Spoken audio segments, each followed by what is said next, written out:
One of these cities is built for people, the other for machines. And the difference? It's in everything, from the sidewalks to how free you actually feel. Here are 4 modern cities, each prosperous, each proud of its identity, yet when you stand in one, you feel free. In the other, you feel fenced in. This isn't about architecture or culture, it's about what, or who, the city was designed for. Phoenix, Arizona is a city born of sunlight and asphalt. From above, it stretches out like a circuit board with massive grids of highways and arterial roads connecting cul-de-sacs, shopping plazas, and suburban sprawl that seem to have no end. The city's birthright is the automobile. It grew after World War II, when America was in love with the promise of endless space and personal freedom. Developers carved neighborhoods out of the desert with the assumption that every adult would own a car. In Phoenix, that wasn't just an assumption, it was a requirement. To walk in Phoenix is to feel like you've stumbled into a place that forgot pedestrians exist. Sidewalks vanish without warning. Crosswalks stretch across 6-lane boulevards, shimmering in the heat. Public transportation exists, but it's a token gesture in a city built around highways. The urban form itself discourages proximity. Houses are spread apart. Shopping centers sit behind moats of parking lots. Schools and offices are islands in a sea of asphalt. Each trip to the store, to work, and to a friend's house is a small odyssey requiring 4 wheels. For many residents, this feels normal. Cars mean autonomy. They turn isolation into convenience, but beneath that convenience lies fragility. If your car breaks down, the city stops working for you. A heat wave as high as 46 degrees Celsius can turn a 10-minute walk into a health hazard. There's also the hidden cost, infrastructure. Phoenix has to maintain thousands of miles of roads, widen freeways, and air conditioning a city spread thin across the desert. It's expensive, unsustainable, and isolating. What Phoenix gained in speed, it lost in connection. Walk through a typical suburban neighborhood and you'll rarely meet anyone outside. The streets are quiet, the kind that reminds you that people are elsewhere, sealed in vehicles, passing each other without eye contact. This is the city designed for cars, where the right to drive is absolute, but the freedom to walk or stay or exist outside the machine is quietly stripped away. If Phoenix is a car city by necessity, Houston, Texas is one by philosophy. Houston is America's 4th largest city and one of its most sprawling. It's proud of its laissez-faire spirit. No zoning laws, few restrictions, maximum freedom. But that freedom, in practice, has meant the city has expanded horizontally, consuming land faster than nearly any metropolis in history. The result is a landscape defined by the automobile. 8-lane freeways slice through neighborhoods, parking lots sprawl larger than the buildings they serve. From the air, Houston looks like a river delta, but instead of water, it's cars that flow through its veins. This design philosophy stems from an era when growth meant motion. The car was not just transportation, it was identity, aspiration, independence. Developers and planners responded accordingly, shaping a city that bends to the will of the driver. But as Houston grew, its human scale shrank. Sidewalks narrowed to strips of concrete, crosswalks are scarce, distances between homes, schools, and workplaces are so vast that driving becomes the only viable option. And when disaster strikes, as it often does, through flooding or storms, the fragility of this design becomes apparent. Wide roads turn into rivers, neighborhoods are cut off. The car, once the emblem of freedom, becomes a lifeline and sometimes a trap. Public transportation struggles to compete in this vast geography. The metro system serves the densest areas, but for most Houstonians, buses can't bridge the distances in any practical way. Cycling, too, is a brave act. The infrastructure is limited, and the climate punishes those on 2 wheels. Houston's energy, however, is undeniable. It's a city that moves fast, that builds without waiting for permission. But that same momentum comes at a price, with a daily commute that can eat hours, an air thick with exhaust, and neighborhoods divided by endless pavement. In Houston, the car isn't just part of life, it is life. The city pulses with traffic, its rhythm set by stoplights and rush hour. And while that might make it efficient in theory, it leaves little room for the slower, more spontaneous moments that make urban life human. Now, picture a different soundscape: the hum of bicycle tires on brick, the soft ding of a bell, the low murmur of conversation as people stroll beside canals. Amsterdam wasn't always this way. In the mid-20th century, it faced the same pressures as every other Western city: the rise of the car, the promise of modernization, the allure of highways. For a time, it gave in. Narrow streets were widened, canals were filled to make way for traffic, but something changed. In the 70s, citizens began to push back. Rising traffic deaths, especially among children, started protests. The movement, known as Stop the Child Murder, captured a nation's conscience. People demanded safer streets, more public space, and a city that prioritized life over speed. Amsterdam listened. In the decades that followed, it rewrote its urban DNA. Roads were narrowed, car access restricted, bike lanes multiplied. Public transit became fast, efficient, and integrated with cycling routes.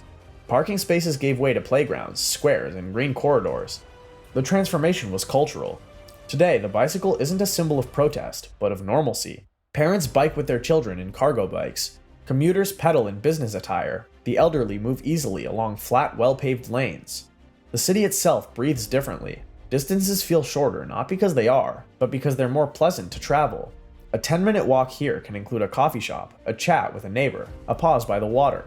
The journey becomes part of the life you're living, not a task to complete. Traffic fatalities are among the lowest in the world. Children walk and bike to school with little fear. Streets are designed not to move cars faster, but to make all users visible, predictable, and safe. In Amsterdam, mobility feels like freedom because you don't have to. Everything you need is within reach, connected by paths designed for people, rather than machines. Copenhagen's story mirrors Amsterdam's, but with its own Scandinavian look. In the 60s, it too was drifting toward car dominance. Streets filled with traffic, pedestrians were squeezed out, and the city's famous squares became parking lots. But then, urban planners, led by visionary architect Jan Gehl, began asking a radical question. What happens when we design cities for people, not cars? Gehl and his team studied how people used public spaces. They measured foot traffic, observed where people lingered, and redesigned streets accordingly. Slowly, they reclaimed space from vehicles and gave it back to humans.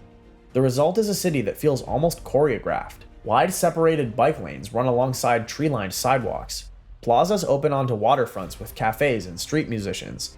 The air feels lighter because the sense of ease embedded in the city's rhythm. In Copenhagen, 62% of residents commute by bike. That's not ideology, it's convenience. The infrastructure simply makes it the easiest, fastest, and safest choice. Biking is just what people do. Public transit fills in the gaps seamlessly. Trains, buses, and metro lines run on time, with routes designed around human needs, not engineering efficiency.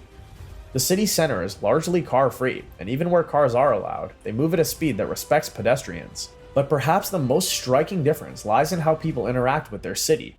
In Copenhagen, public space is social space. Benches invite conversation. Parks spill into streets. The waterfront is now a series of promenades where people swim, eat, and gather.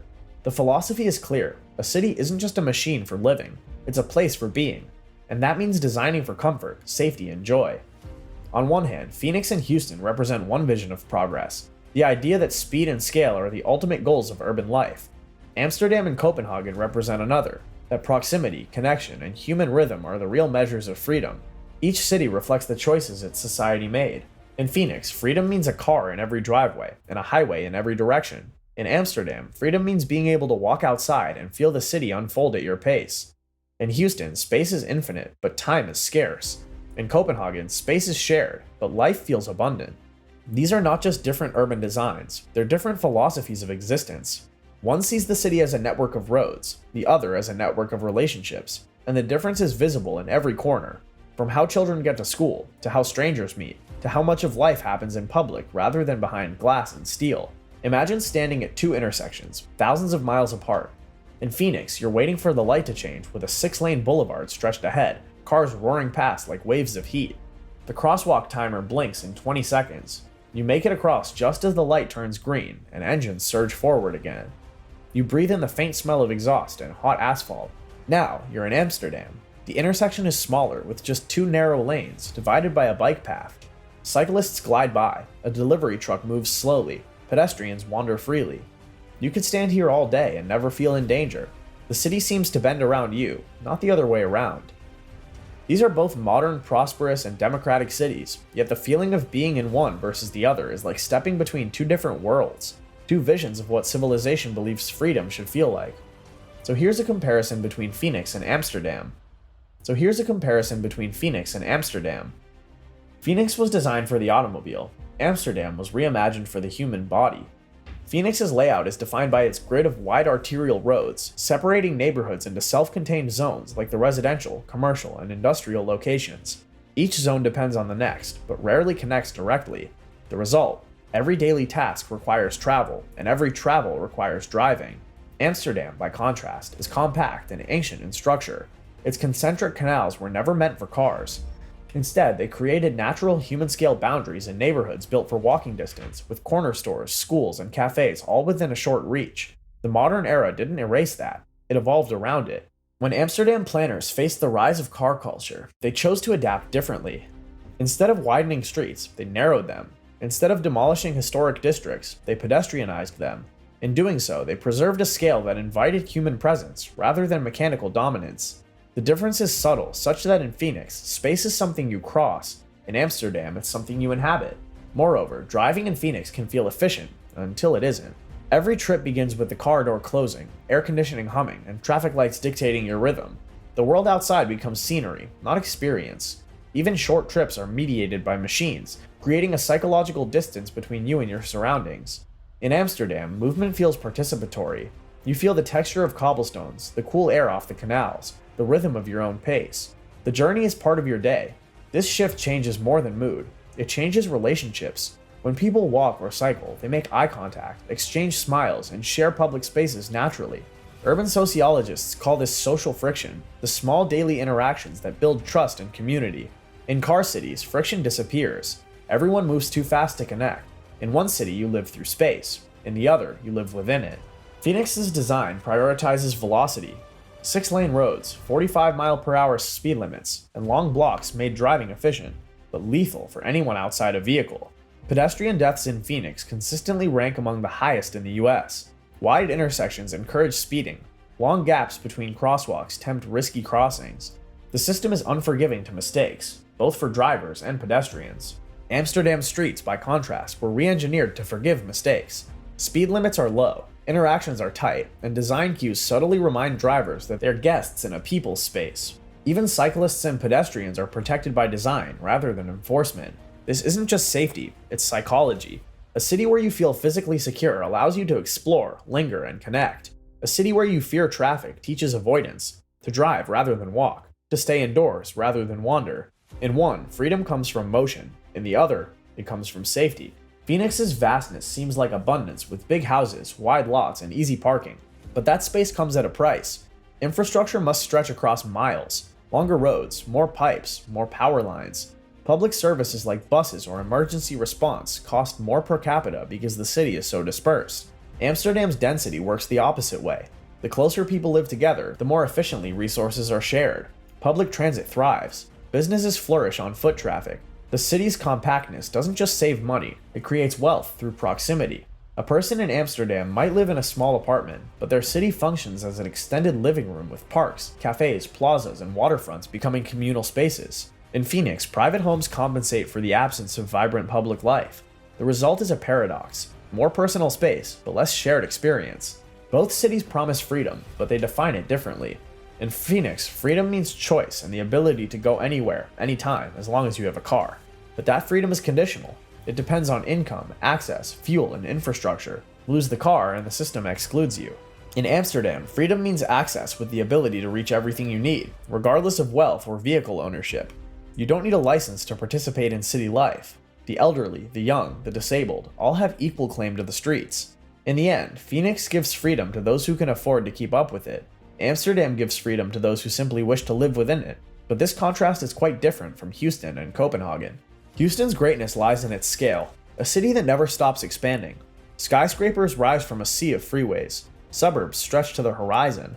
Its lack of zoning has produced both innovation and chaos, with restaurants next to refineries, mansions beside warehouses. This physical freedom is exhilarating, but it disperses human life into distant pockets. The larger the city grows, the thinner the social fabric stretches. Copenhagen, by contrast, builds inward. Its skyline is modest, its footprint deliberate. Planners emphasize 15-minute living with everything you need within a short walk or ride. This intimacy fosters belonging. You're not just in a city, you're part of its rhythm. When you ride through Copenhagen's narrow lanes at rush hour, it feels almost like a community in motion with thousands of cyclists flowing together, calm yet alive. It's collective choreography, not gridlock. Houston spends billions of dollars expanding freeways, yet congestion persists. Each expansion fills quickly, a phenomenon known as induced demand. The promise of speed is always just out of reach. Commutes grow longer, tempers shorter. Meanwhile, Copenhagen invests differently, in bike highways, pedestrian zones, and reliable transit. It's not anti-car, but the city designs so that driving is a last resort, not the default. The result is not just mobility, but well-being.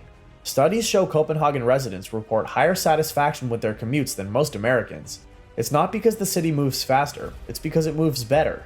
When your daily journey involves light, fresh air, and brief encounters with neighbors instead of taillights, your relationship to time changes. In the end, Phoenix and Houston aren't villains, they're products of their time, but their model is straining under 21st century realities.